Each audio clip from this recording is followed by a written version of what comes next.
রোহিঙ্গা প্রত্যাবাসনে কূটনৈতিক ব্যর্থতা দেখছেন বিশ্লেষকেরা। বিশ্বের নজর কাটতে বসছে 3 দিনের সম্মেলন।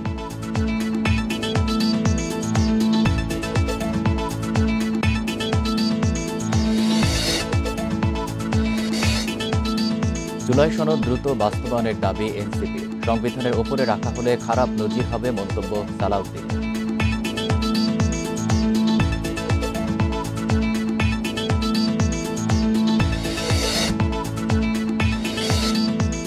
চট্টগ্রামে বাড়ছে চিকুনগুনিয়ার প্রকোপ। 3 সপ্তাহে আক্রান্ত ছাড়ালো 1200। দেখা দিচ্ছে শারীরিক জটিলতা।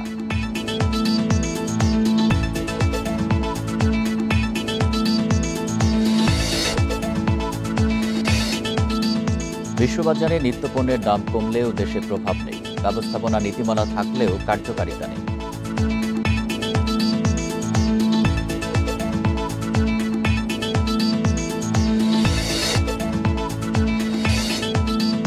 শরীয়তপুর অ্যাম্বুলেন্স সিন্ডিকেটে স্বাস্থ্য বিভাগের কর্মীরা জড়িত। তদন্তের পর ব্যবস্থার আশ্বাস সিভিল সার্জনের।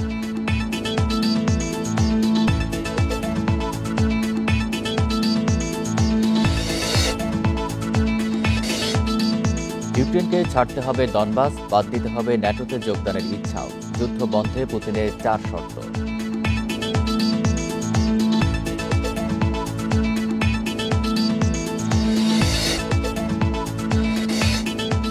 বুন্দেসলিগায় কেইনের হ্যাটট্রিকে লাইপজিগকে 6-0 গোলে হারালো বায়ার্ন। ইপিএলে ওয়েস্ট হ্যামকে 5-1 ব্যবধানে ঘুরিয়ে দিয়েছে চেলসি।